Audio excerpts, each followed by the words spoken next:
Apenas estamos esperando que comencemos la transmisión en directo para Canal Capital. Listo.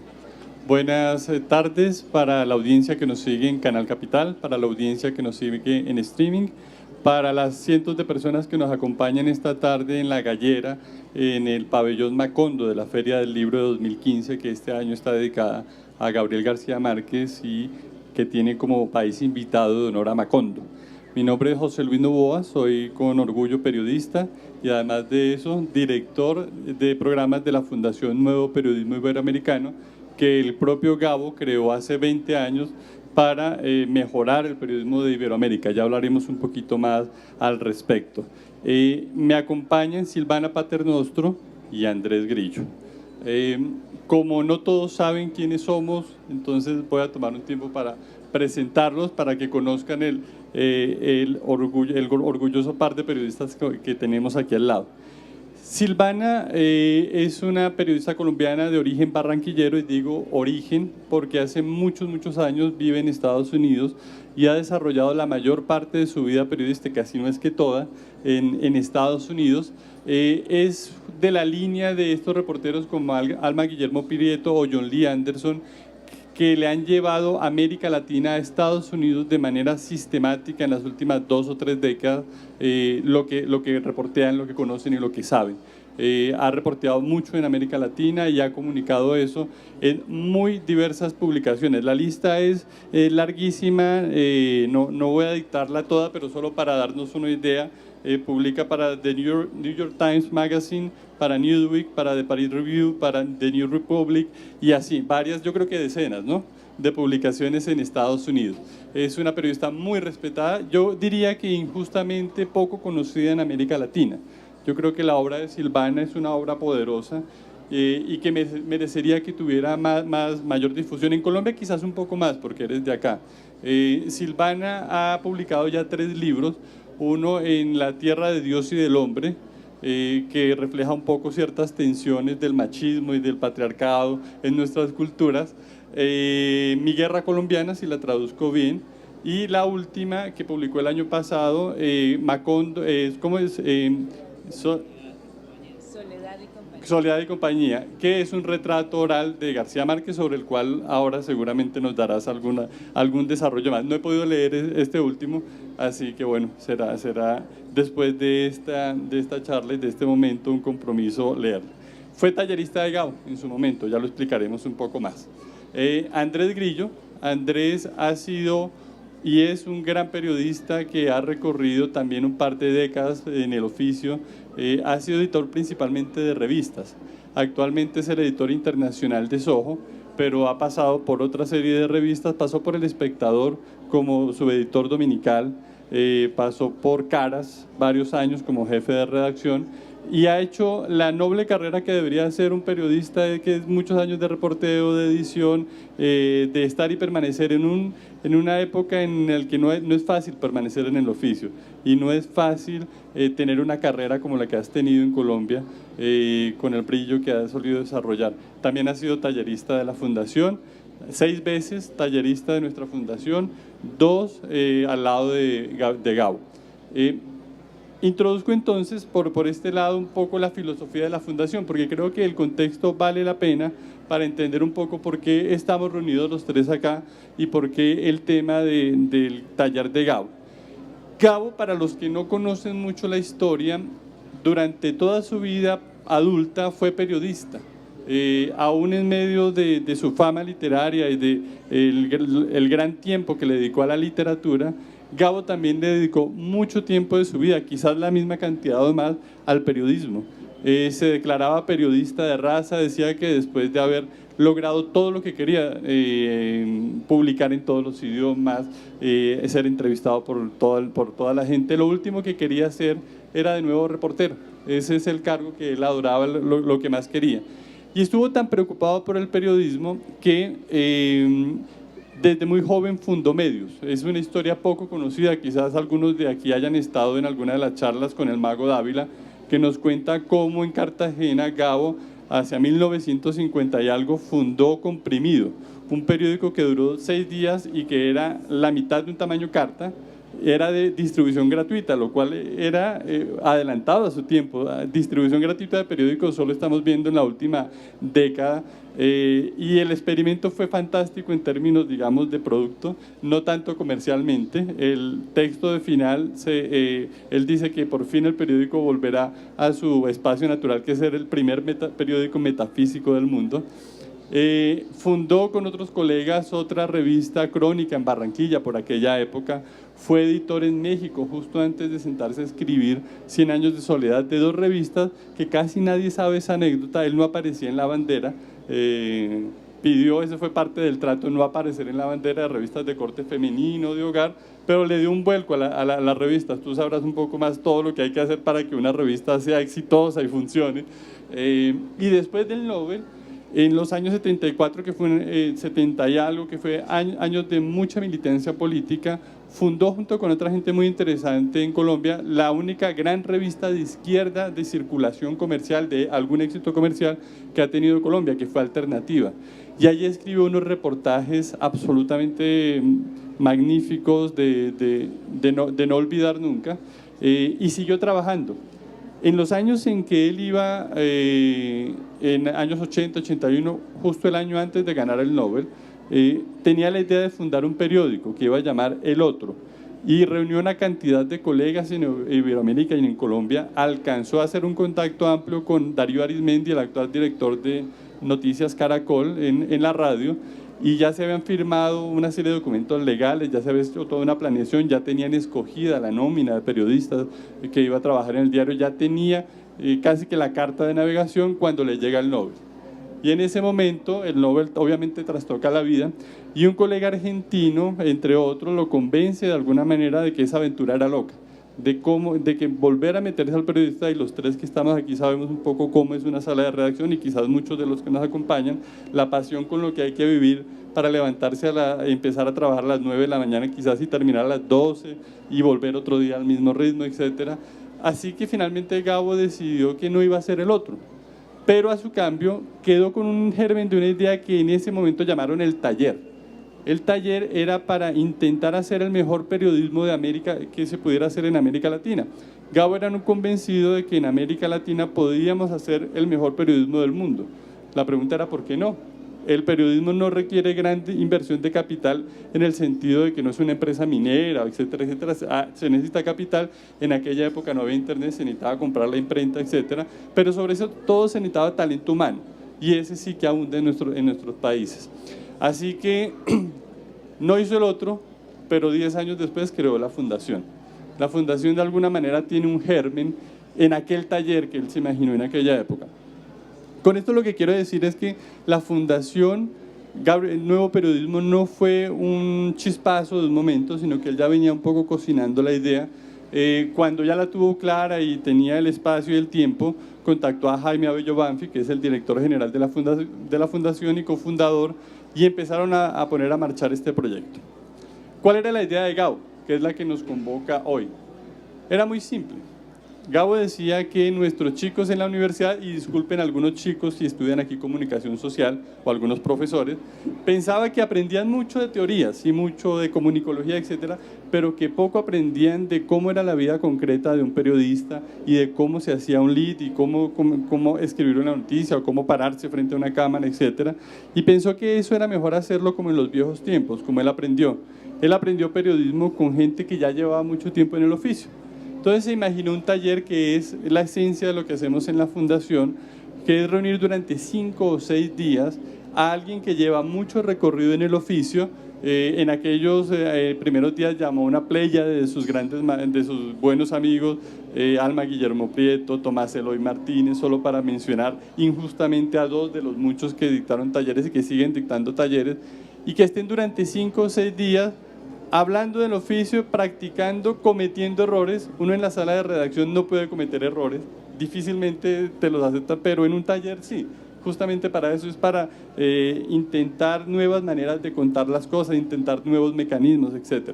Y en medio de todo eso, Gabo era muy consciente que lo que pasaba en el taller no era suficiente, que era muy importante el ambiente alrededor del taller.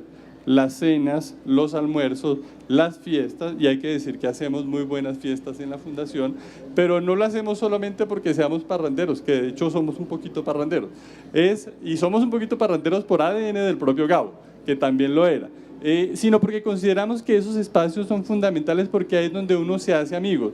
Ahí en medio de ese ron es que surgen las ideas locas que después, 2, 3, 5 años después, se vuelven realidad. La idea de un libro, la idea de juntarnos para hacer un sitio web.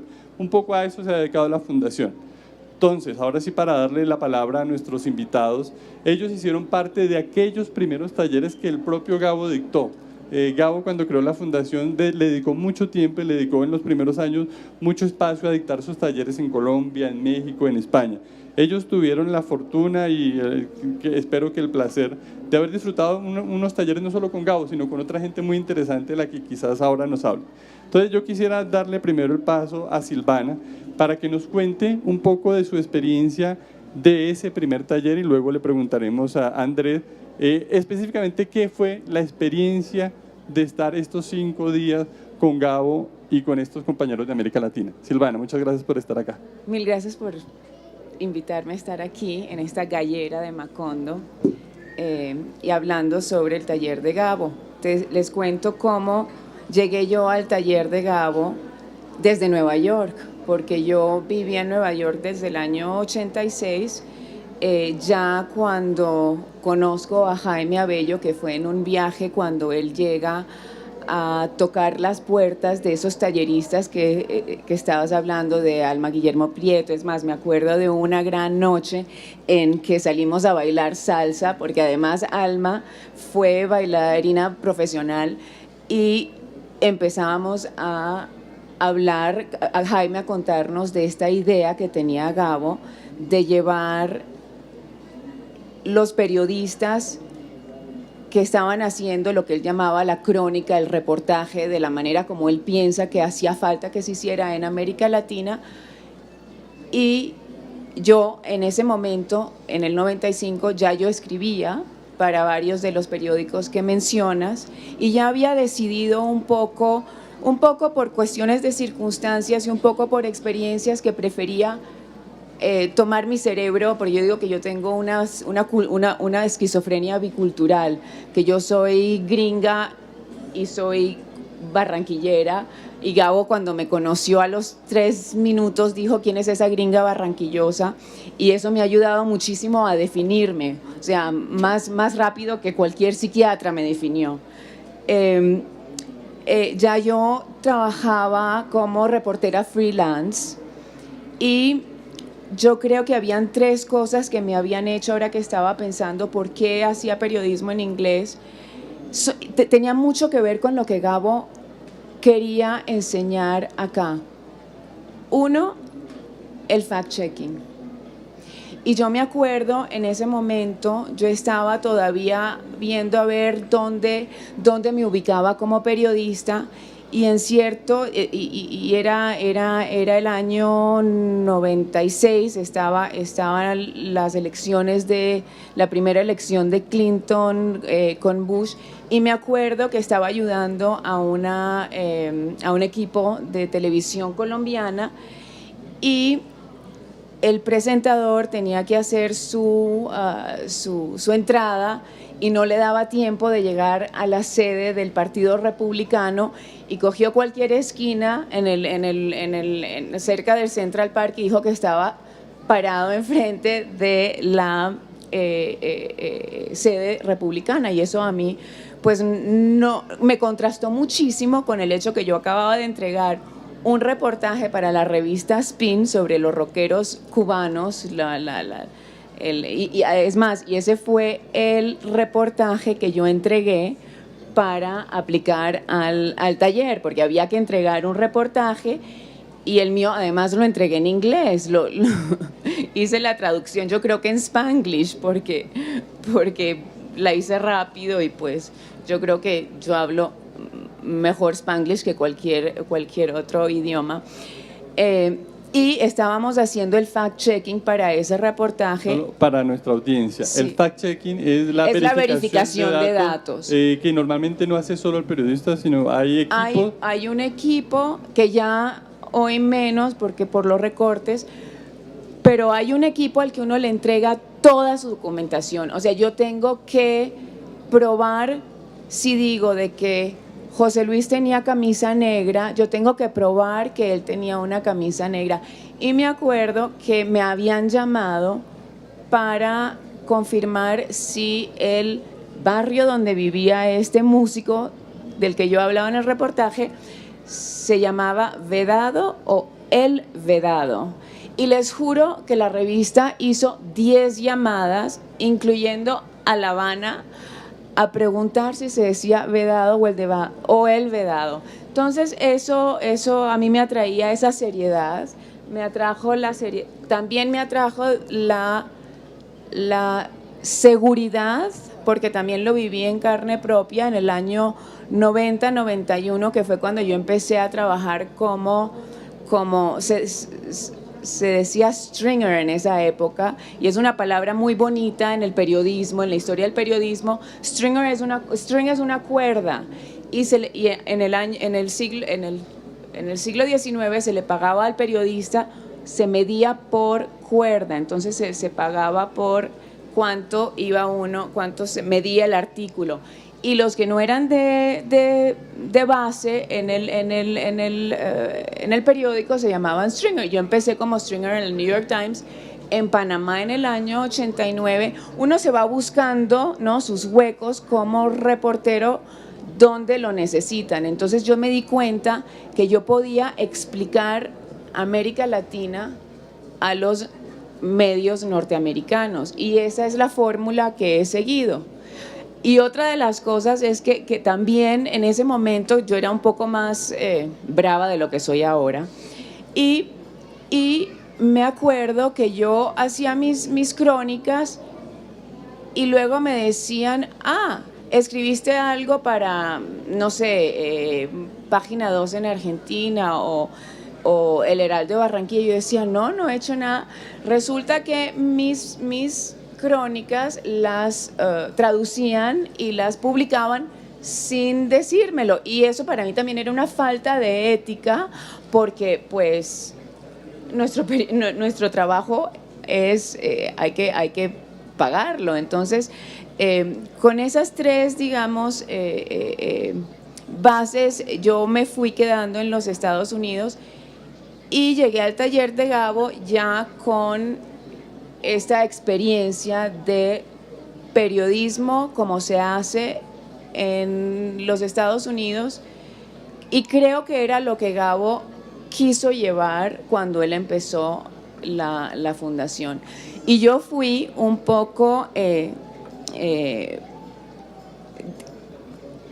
también porque como soy periodista, quería ver cómo era pasar 3 días con Gabo, y como era freelance, también en ese momento dije, voy a ver a quién le interesa esta crónica. Y me acuerdo que llegué como digamos, porque había que tener todo el mundo venía de un periódico, de una revista, éramos 12. Yo llegué con el Paris Review y me dijeron muy tajantemente, Gabo no da entrevistas, que la verdad que a mí no me interesaba una entrevista con Gabo de tú a tú, pero que del taller se podía escribir cualquier cosa. Entonces lo dejo ahí, un largo recuento de cómo llegué al taller de Gabo. Bueno, Andrés, tú has sido uno de los pocos talleristas, muy pocos, que ha tomado 6 talleres en la fundación. Lo último que acaba de decir Silvana me hace recordar que las características siguen siendo más o menos las mismas.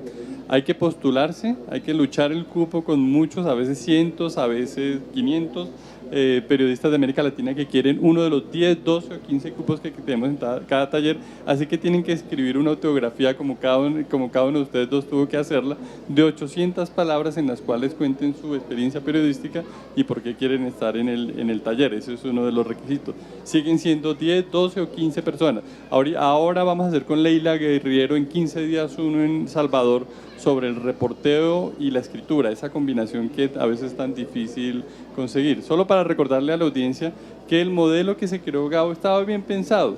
Hemos hecho en la fundación un par de validaciones con gente externa y nos dicen, no, el modelo está bien. Pueden haber otros espacios de mejora, pero la idea de aquel taller está muy bien. Es que yo creo que de 3 días, en 3 días, el título de mi crónica se llama 3 días con Gabo, y yo creo que en esos 20 años, 3 días con Gabo, 3 días con Alma Guillermo Prieto, 3 días con John Lee, 3 días me contabas tú con Phil Bennett.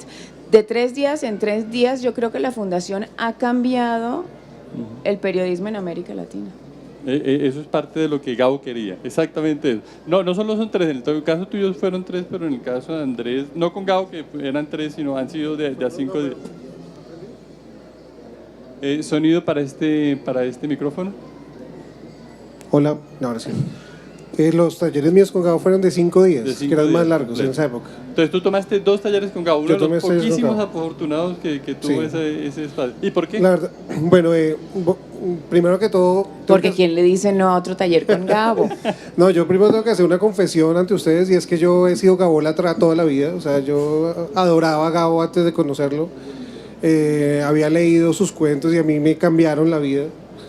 Y en 1995, que fueron mis talleres, tuve la fortuna, Gabo nos dijo en el taller que una frase que a mí me impactó mucho, él decía, Dios ayuda a los periodistas, y es verdad, lo digo por mi propia experiencia. Yo trabajaba en Cambio 16 Colombia, la directora y la dueña de la revista era Patricia Lara, que es muy amiga de Gabo, era muy amiga de Gabo, y Patricia amaba, mejor dicho, la revista Cambio 16 salió para hacer crónica y reportaje. Y yo en ese momento trabajaba con lo que era el Dream Team de Colombia en ese momento.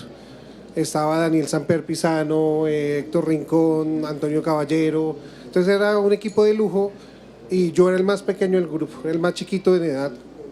Y Patricia un día me dijo, ¿quieres ir a un taller de Gabo a Barranquilla? Y yo le dije, o sea, ¿qué hago? ¿Qué hay que hacer? Y me fui emocionadísimo y pues estuve los 5 días con él, que fue un aprendizaje impresionante. Y ese mismo año, después del taller, yo participé con una crónica en el premio Simón Bolívar y me lo gané. Y para Jaime Abello, que era él estaba en la fundación, le pareció que era muy importante que ya una persona que había estado en el taller hubiera ganado un premio o ganara un premio. Y por eso me invitó al segundo taller, que fue en España con periodistas latinoamericanos. Yo después pensé que fue un poco de una justicia poética, porque la crónica con la que yo me gané el premio era una crónica que estaba inspirada en un cuento de Gabo, que se llama Nabo, el negro quiso esperar a Los Ángeles. Obviamente mi crónica era una crónica real, entonces no pude meterle toda la fantasía que le metía a Gabo, pero claramente yo escribí esa crónica que era sobre la muerte de una violinista que se llamaba Olga Chamorro, una violinista muy importante que tuvo un accidente absurdo en el conservatorio en la Universidad Nacional, se cayó a la fosa, duró en coma varios días y murió. Y la historia de Nabo es la historia de un peón al que lo patea un caballo y él queda en coma años, y él todo el tiempo habla con un ángel que le dice, lo están esperando en el cielo para que usted sea parte del coro, porque él tiene una voz muy bonita. Entonces yo quería hacer una historia igual, pero obviamente no podía porque estaba haciendo periodismo y esto era un cuento. Esto yo nunca lo conté, pero a mí me pareció después muy lindo poder estar en España con él. Y la verdad es que yo siempre he sentido mucha gratitud, porque tuve 2 talleres el mismo año y en un momento muy importante para Gabo, que era el de su retorno al periodismo.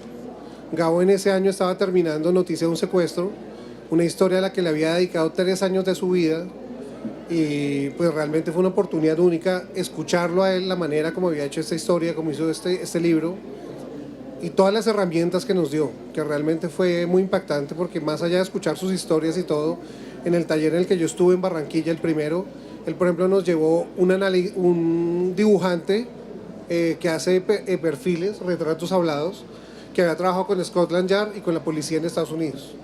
Y era para que aprendiéramos a escribir una cara. Entonces él nos explicaba cómo eran los tipos de caras, cómo se tenían que actualizar las líneas de expresión. Entonces eso era muy importante y era parte como de ese trabajo que él tenía. Entonces realmente yo llegué la primera vez por Patricia, la segunda por Jaime, y claramente pues fue una gran bendición para mí. Vamos un poquito a las historias posteriores de esos talleres y a la época posterior de esos talleres. Son historias divergentes en el caso de Silvana y de Andrés Silvana. ¿Cómo es tu historia después de ese taller con Gabo? A ver, yo a Gabo, les cuento, les digo esto porque en esos 3 días que pasé como alumna en su taller, como soy de Barranquilla, cuando yo lo vi entrar vestido de blanco y con una picardía patriarcal, llamo yo, porque él le encantaba saber que tenía a 12 reporteros nerviosos porque estábamos temblando cada vez que veíamos a Gabriel García Márquez, que nos iba a leer nuestros trabajos y los iba a comentar. Y cómo se divertía comentándolos, aunque de una generosidad, cómo nos dio tips que yo creo que yo uso hoy cada vez que me siento a escribir o a pensar en una historia. Yo estuve como alumna esos 3 días, regreso a Nueva York y escribo 2 notas. Una en la que detallo un poco, como lo hace él en la crónica del náufrago, día por día, mañana y tarde, qué nos pasó en el taller, que se llama 3 días con Gabo y que sale en el Paris Review. Y otra para la revista que publicaba el centro de estudios donde yo trabajaba en ese momento, que se llamaba el World Policy Journal, una revista, un artículo en el que yo recuento un poco la parte más política del el pensamiento de Gabo, sobre todo dentro del taller. Todas las crónicas fueron 2 crónicas sobre los 3 días de Gabo. Salieron los 2 artículos, yo estoy en Nueva York, regreso de almorzar un día a mi oficina. En esa época todavía teníamos las maquinitas de contestador de mensajes. Pongo a ver quién me ha llamado y tengo la llamada de alguien que se identifica como el editor de libros del Washington Post. Y me llama porque acababa de salir de una entrevista con García Márquez en Washington. Era la primera vez que Gabo iba con permiso a los Estados Unidos. Fue invitado por Georgetown, porque a mí me dijo un par de escritores norteamericanos que pudo colarse un par de veces. Yo también tengo esa historia, pero habría que recordar que Gabo fue corresponsal de Prensa Latina a principios de los años 60 en Nueva York. Claro, en el año 59. Y aquí le voy a hacer una pauta a mi libro, En Soledad y Compañía, que es la historia oral de García Márquez. Está un capítulo es más, él llega a México desde Nueva York. En bus. Él se retira de Prensa Latina porque hay diferencias políticas, digamos, y de línea editorial con Prensa Latina, y se va con Mercedes y su hijo Rodrigo, que era de Brazos, y llega a México. Entonces, bueno. Eso era un paréntesis mío. Llega la llamada que dice, soy el editor del Washington Post y acabo de hacer la entrevista a Gabo y, oh sorpresa, yo le menciono la historia, la crónica, que a mí me parece, dijo el reportero, que a mí me pareció muy buena, y se la menciono, y García Márquez se molestó y me dijo, si me vuelve a mencionar esa crónica o a esa periodista, me paro y me voy. Imagínate tú, hace 20 años, recibir esa llamada a una reportera 20 años más joven, pues no, ¿por qué? No sabemos por qué. Entonces, en esos 20 años he tratado como reportera investigativa de entender por qué Gabo se molestó y tengo como 25 teorías.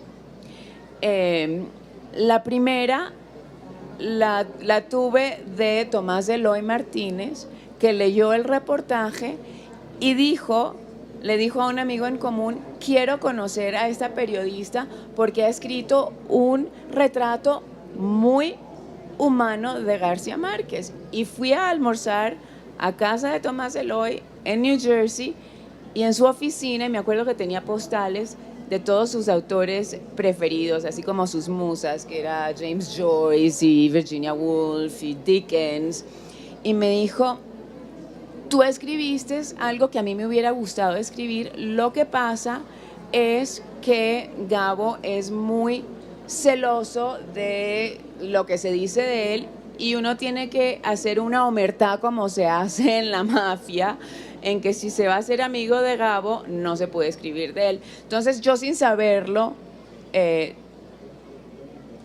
fui periodista y nunca fui amiga de Gabo, pero sí fue mi maestro. Yo, obviamente, y aprendí muchísimo de él. Obviamente no tengo ningún tipo de respuesta a tus mitos, que hay otros sobre la pelea con Vargas Llosa, etcétera. Ese entrará en la lista de preguntas que quizás no podamos resolver, pero sí te agrego dos cosas.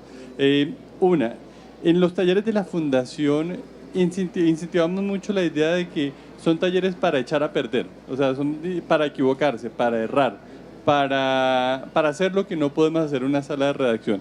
Y con el paso de los años hemos profundizado mucho en esa idea, en la de que lo que pasa en el taller, digamos, no necesariamente tiene que salir de un producto. Cuando hacemos talleres que tienen que salir con un producto, lo anunciamos así claramente: bueno, este taller va a generar un producto, una crónica, un reportaje, etcétera.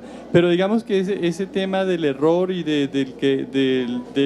el off the record dentro del taller lo hemos mantenido, y sirve mucho para que el taller se desarrolle en un ambiente de tranquilidad y como que se pueda uno equivocar sin temor. Yo no me equivoqué. No lo digo por ti, estoy sacando una característica que tienen los talleres de la Fundación años después, que pasan por esas líneas, digamos, de el taller, puedo hablar, puedo decir. Entonces hemos profundizado en esta idea muy por los talleres de Alma quizás, y otros que han venido como estas semanas para equivocarse, estas semanas para cometer errores. Andrés, tu experiencia. Pues es muy curioso porque mi experiencia va ligada también a la de Silvana. Cuando yo vi la nota de Silvana en una revista que se llama Letra Internacional, yo la tengo todavía guardada, y a mí me sorprendió mucho porque a mí me habían dicho: está prohibido escribir del taller. Entonces cuando yo dije: uy, ella violó el trato, y además semejante historia tan buena, y la historia era muy parecida porque lo que Gabo nos contaba. Entonces es muy chistoso porque cuando me invitaron a este conversatorio, yo llevaba 20 años con mis apuntes guardados. Yo ni los había mirado, ni siquiera sabía que los tenía. Un día que tuvimos un trasteo los encontré y yo dije: uy, ¿qué es esto? Y ahorita los pasé a limpio y yo dije: ¿yo por qué no escribí una historia? O sea, ¿yo por qué no fui Silvana que escribí una historia? Y fue muy chistoso porque yo tampoco fui amigo nunca de Gabo. Con Gabo lo vi en los talleres, en el segundo taller en Madrid, que fue muy simpático porque yo era el único colombiano aparte de Jaime Abello. Además, como era el más chiquito, yo literalmente me emborraché y me embriagué de Gabo, o sea, porque era tal la felicidad mía que el día que fuimos a comer me emborraché. Yo fui el único que se emborrachó de todo el equipo porque yo me sentía pleno, realizado, nadie me entendía como la felicidad que yo tenía. Y de ese taller yo sí escribí algo, porque pues obviamente en ese taller él leyó el primer capítulo de Noticia de un secuestro y El País de España sacó una historia. Entonces cuando yo llegué a Colombia, Patricia Lara me dijo: mijito, escriba algo. Y yo: no, Patricia, no se puede, está prohibido. Yo todo ñoño, además yo amando a Gabo, yo no quería escribir, yo no quería romper con ese acuerdo. Escribí un texto muy chiquito y fue muy curioso porque ese texto lo reprodujeron en Granma en Cuba. Entonces de allá me llegaba mucho como gente como felicitándome. Pero ahorita que saqué como en limpio todos mis apuntes, yo decía: aquí yo puedo escribir una gran historia, además de todo lo que él nos dijo, porque nos dijo muchas cosas. Pero yo realmente nunca lo vi siempre ya en cosas periodísticas. La última fue cuando le hicieron el homenaje en Cartagena con la Academia de la Lengua, que fue la apoteosis de Gabo para mí, porque realmente fue una apoteosis en vida de un escritor como no la ha tenido ningún otro, yo creo. Y esa noche nos encontramos en un evento social, yo estaba trabajando y me lo encontré y fue muy curioso porque yo me acerqué, yo era muy tímido. Y yo no me sentía, yo no era desparpajado como Silvana, que es barranquillera, entonces yo le decía maestro todo el tiempo y él le daba risa. Y aparte, en el primer taller le tomé 6 rollos de fotos, de la cual no salió una sola, no hay una sola foto buena. Entonces, yo me acerqué y le dije, maestro, ¿cómo está? Y nos pusimos a hablar, yo le hice una pregunta, yo le dije, ¿cómo van sus memorias? Y él me habló media hora. Yo lo oía y lo oía y lo oía, me dijo muchas cosas. Y de pronto llegó alguien, se fue y se me acercó Benjamín Villegas y me dijo, ¿usted qué tanto hablaba con él? Y yo le dije, no, yo le pregunté y yo lo oí, porque yo qué iba a hablar con él. Él era el que tenía que hablar y yo lo oía. Porque como todo el mundo se le acerca y era como a tratar de sacarle cosas, y solo hablé como 2 veces más con él de cosas periodísticas para Semana también, alguna vez que necesitaba un dato, pero yo nunca más lo volví a ver.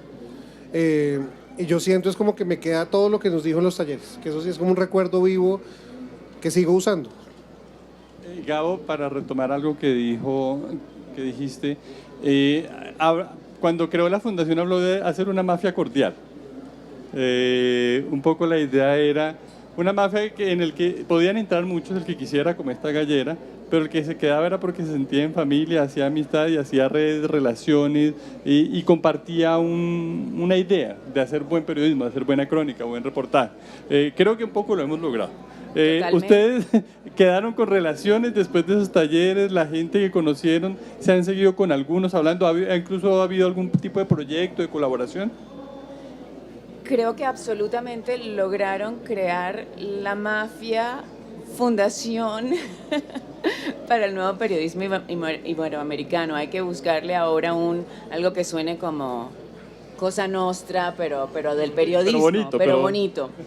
Y definitivamente yo no solamente creo que se ha creado esa cofradía, que un poco fue la nostalgia. Yo creo que Gabo también le encantaba hacer estos talleres porque él quería revivir esos años de él. Ayer oyendo al Mago Dávila daba mucha ternura, además mucha envidia porque se divirtieron muchísimo. Yo creo que es más sabroso estar en la redacción del Universal en Cartagena que en Times Square, en el New York Times, como me tocó a mí, pues más sabroso, hay más brisa.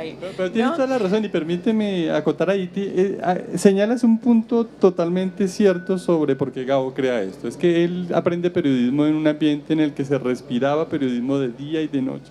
Te ibas a tomar ron con el amigo, pero no era para despotricar de los otros, sino para seguir pensando ideas. Te ibas a comer, dormías en el parque y te quedabas hasta las 3 de la mañana hablando. Esa es una línea tectónica. Él decía una cosa, perdón, meto la cucharada. Él nos dijo en los 2 talleres, mire, las redacciones se volvieron un lugar aséptico, como un hospital. Dice, están llenas de tecnología, ahorita todas las inversiones se hacen en computadores, en software, en no sé qué, Y dice, pero en esas redacciones ya no hay vida. Y él quería volver a la bohemia bien entendida, que no sé si a la bohemia puede ser bien entendida, pero él decía que salir a tertuliar, como le tocaba a él, con sus amigos, para hablar, para tomar, para echar chistes, no sé qué, y él decía, de ahí salían las ideas. Y eso era él un poco lo que él quería volver a eso. Y finalmente los talleres eran una tertulia, con un poco gente de todos los países, muy chévere. Pero eran cosas serias, porque yo ahora digo que si yo antes, hace 20 años, buscaba en el New Yorker y buscaba en la revista dominical del New York Times a ver quién había escrito, y si veía algo de Joan Didion me lo devoraba, y si leía algo de Alma pues también salía corriendo a ver qué estaba haciendo Alma en El Salvador y en Nicaragua. Ahora yo veo en las revistas y veo el nombre de Alejandro Almazán y lo abro, y veo a Leila Guerrero y lo abro y lo leo. Yo creo que eso es un poco producto de esta mafia que empezó Gabo. ¿Ya estoy con amigos y con contactos? Sí, yo sigo me he ido encontrando con gente de los talleres.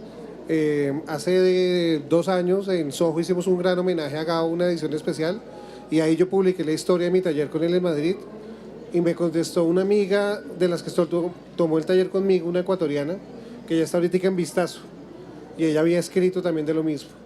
Durante un tiempo también hablé con Paula Andaló, que era de Clarín en Argentina, y bueno, y con los de Colombia siempre, con todos seguimos en contacto.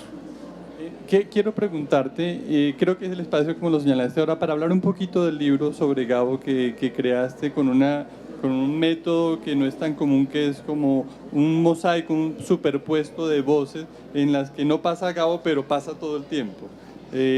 Y eso fue algo que aprendí de Gabo, porque Gabo en el taller nos decía, tienen que buscar la mejor historia, encontrar un personaje y encontrar la mejor manera de contarlo. Y yo cogí esas 3 ideas de Gabo y dije, se me volvió personaje en esos 3 días, porque verlo y observarlo para mí fue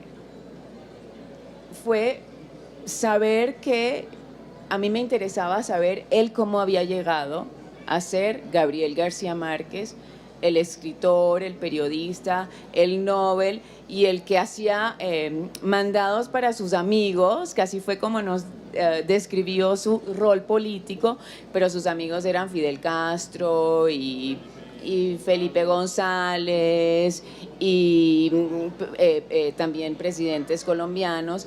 Entonces a mí todo ese personaje me interesó entenderlo y encontré en el género de la historia oral, que es tomar muchas entrevistas, hacer por lo menos de 70 a 100, y yo empecé a hacerlas hace como 10 años, que fue una comisión de una revista norteamericana, porque en los Estados Unidos se conoce el género más que aquí. Es más, puedo decir que yo creo que es el primer libro de historia oral en español. Entonces, tomando muchas entrevistas, hago el retrato dejando que hablen estos entrevistados. Pero es muy diferente a hacer la entrevista, transcribirla y ponerla como un capítulo siguiente y siguiente. Es entrelazar y buscar los matices que te dan esas conversaciones. Es como leer casi como una obra de teatro, o como digo yo, ir a una fiesta y oír a 50 personas hablando a la vez sin que esté la persona a la que hablan. Entonces hay toda libertad de decir lo que cada quiere. Al hacer ese retrato, ¿cambia mucho, poco la percepción del Gabo que tú conociste? ¿Te lo iluminaron mucho de otra manera, o tú sientes que ya al conocerlo tuviste una percepción del personaje, ya no pensando en Gabo, el amigo nuestro, sino del personaje? Aprendí 2 cosas que no sabía, porque siempre se dice del parrandero, el mamagallista. Yo no conocía la disciplina y el rigor que tuvo Gabo desde muy temprano. O sea, él y esta es una anécdota que me cuenta Guillermo Angulo, cuando están en París, los dos, Guillermo con un poquito más de monedas en el bolsillo que Gabo, y le llama y le dice, oiga maestro, porque se decían maestro entre ellos, oiga maestro, lo invito, tengo 2 amigas que quieren salir, lo invito. Y Gabo le dice, no puedo, yo tengo que quedarme corrigiendo el capítulo 3 de, creo que estaba escribiendo el coronel. No tiene quien le escriba. Y Guillermo le decía, pero usted no tiene casa editora, a usted no lo está esperando nadie para que entre. Y no salió. Entonces sí, y creo que es una lección que se puede, que podemos aprender mucho de Gabo, su disciplina, y creo que también algo que hizo fue rodearse de muy buenos amigos. Y yo creo que con esa fórmula él llegó a tener una vida bastante completa. Bastante feliz, y que quizás la gente no conoce eso, esa disciplina, tanto como reportero como escritor. De hecho, ayer recordábamos que él, incluso por hábito mental, durante muchos años escribía a unas horas determinadas del día, después de que los chicos se van al colegio, y hasta las 2 de la tarde, con un overol de obrero. Se lo ponía encima de la ropa. El segundo día del taller llegó con el overol de obrero y con zapatos grises puntiagudos. Tenía una manera de vestirse muy individual. De hecho, él lo llamaban trapoloco aquí en El Espectador cuando llegó, porque era un costeño de años 50 y tantos, que llegaba y se vestía con unas camisas de flores y todo esto. Intentó aplacarse un poco, pero hasta el final de sus vidas tenía sus salidas como las que acabas de mencionar. Le encantaban los sacos de cuadros. Sacos gallinetos. ¿Cómo? Gallinetos. Ah, sí, le gustaba el Bayo en Gallinato. Tenemos 3 minutos para cerrar, por lo menos para la transmisión que está haciendo Canal Capital. Quisiera en esos 3 minutos hacerles una pregunta muy concreta. 2 o 3 cosas que hayan aprendido en ese taller con Gabo, que ahora, años después, cuando están frente a la pantalla del computador o haciendo reportería, casi siempre les resultan, les aparecen. Silvana. Saber contar una historia es un don, y me dijo un reportero de los que estaba en el taller, que fue lo más duro que dijo Gabo. O sea, uno o sabe contar las historias o no sabe, y si no sabes, dedícate a otra cosa. 2, saber escribir es hipnotizar al lector. Tú tienes que conscientemente empezar palabra por palabra, frase por frase, llevando al lector al trance y no dejar que se despierte ni con una coma mal puesta. Porque si lo pierdes, se va y no regresa. Y 3. Andrés, tenemos un minuto antes de cerrar la transmisión, aunque quizás nos podamos quedar unos minutos más aquí con la gente que está en la gallera. Bueno, para mí lo más importante de lo que él nos dijo es que la realidad siempre va a superar la ficción, que uno nunca puede inventar nada y que si termina investigando bien se va a dar cuenta que siempre la realidad es mucho más rica. 2, que todas las historias hay que hacerlas como una salchicha, cerrar el fondo y empezar a llenarlas. Y si uno tiene material suficiente, por ahí sale. Cerrar el fondo es el final. El final, él dice hay que tener igual que una salchicha, uno le cierra abajo y comienza a llenar. Y la tercera es creer en las imágenes. Y 3, la importancia de los números. Yo puedo decir, la Fundación para el Nuevo Periodismo Iberoamericano ha hecho un trabajo maravilloso en América Latina, pero si yo les digo, ha hecho 700 talleres y ha trabajado con 30.000 periodistas, que es la cifra más o menos reales. Hay que hacerle un fact-checking, una verificación. Esa es la importancia. Bueno, muchas gracias para la teleaudiencia de Canal Capital, a quien despedimos ahora, y cerramos un poquito aquí con los amigos que están en la gallera. Yo quería agregar algo de lo que decía Silvana.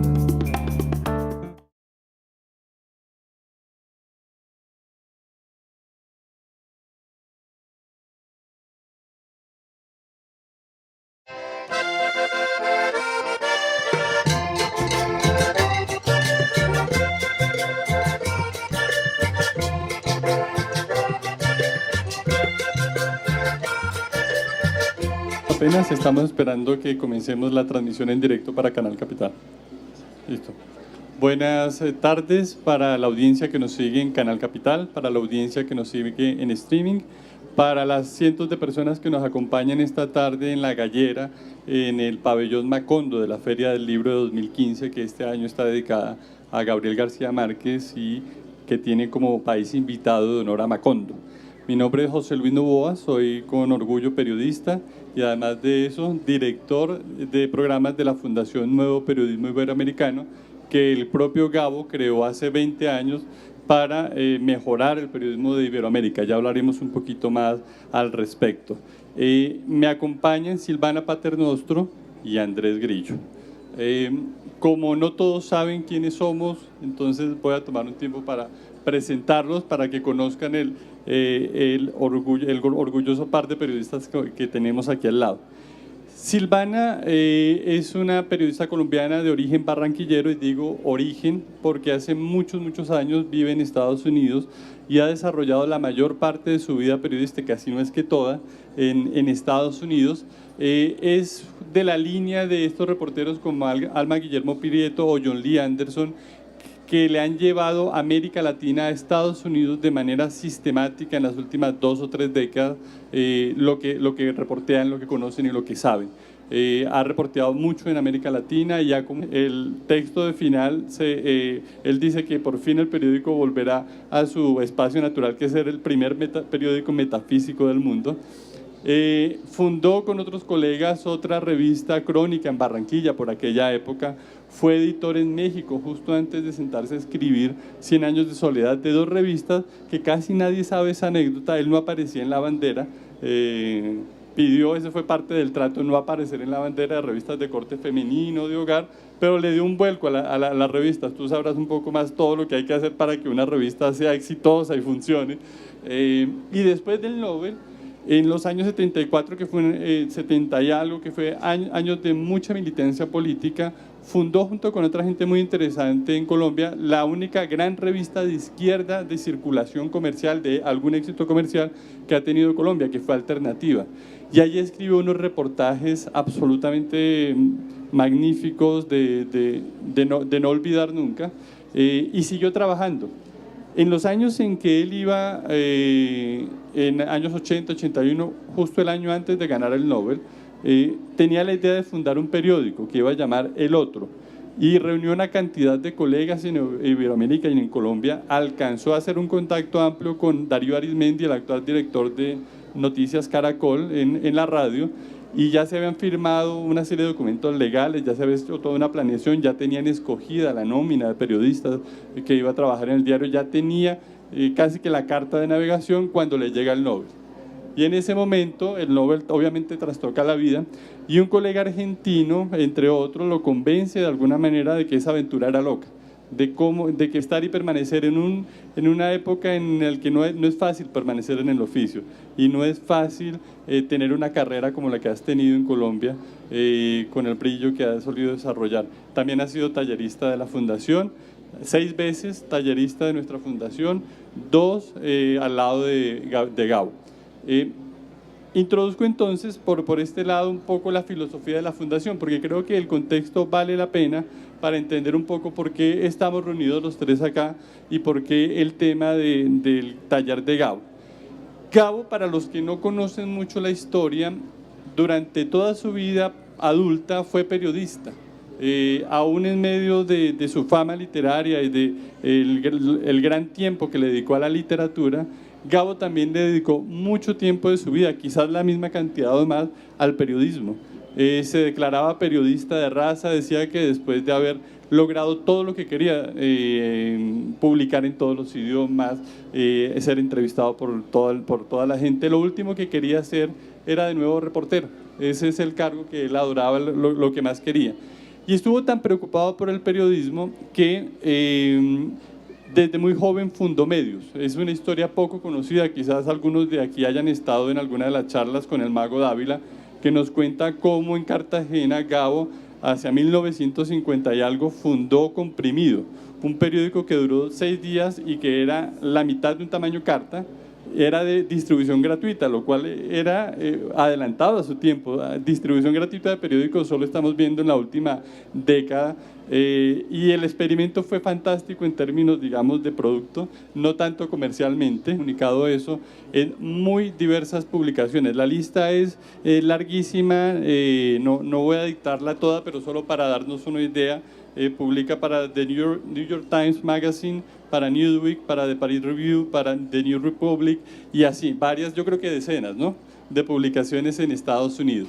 Es una periodista muy respetada, yo diría que injustamente poco conocida en América Latina.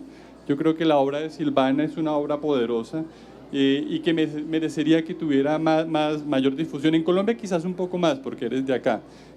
Silvana ha publicado ya 3 libros, uno en La Tierra de Dios y del Hombre, que refleja un poco ciertas tensiones del machismo y del patriarcado en nuestras culturas, Mi Guerra Colombiana, si la traduzco bien, y la última que publicó el año pasado, Macondo, ¿cómo es? Soledad y Compañía, que es un retrato oral de García Márquez, sobre el cual ahora seguramente nos darás algún desarrollo más. No he podido leer este último, así que bueno, será después de esta charla y de este momento un compromiso leer. Fue tallerista de Gabo en su momento, ya lo explicaremos un poco más. Andrés Grillo. Andrés ha sido y es un gran periodista que ha recorrido también un par de décadas en el oficio. Ha sido editor principalmente de revistas. Actualmente es el editor internacional de Soho, pero ha pasado por otra serie de revistas. Pasó por El Espectador como subeditor dominical, pasó por Caras varios años como jefe de redacción, y ha hecho la noble carrera que debería hacer un periodista, que es muchos años de reporteo, de edición, de volver a meterse al periodista, y los tres que estamos aquí sabemos un poco cómo es una sala de redacción, y quizás muchos de los que nos acompañan, la pasión con lo que hay que vivir para levantarse empezar a trabajar a las 9 de la mañana quizás y terminar a las 12 y volver otro día al mismo ritmo, etcétera. Así que finalmente Gabo decidió que no iba a ser el otro, pero a su cambio quedó con un germen de una idea que en ese momento llamaron el taller. El taller era para intentar hacer el mejor periodismo de América que se pudiera hacer en América Latina. Gabo era un convencido de que en América Latina podíamos hacer el mejor periodismo del mundo. La pregunta era ¿por qué no? El periodismo no requiere gran inversión de capital en el sentido de que no es una empresa minera, etcétera, etcétera. Se necesita capital. En aquella época no había internet, se necesitaba comprar la imprenta, etcétera. Pero sobre eso todo se necesitaba talento humano, y ese sí que abunda en nuestros países. Así que no hizo el otro, pero 10 años después creó la fundación. La fundación de alguna manera tiene un germen en aquel taller que él se imaginó en aquella época. Con esto lo que quiero decir es que la Fundación Nuevo Periodismo no fue un chispazo de un momento, sino que él ya venía un poco cocinando la idea.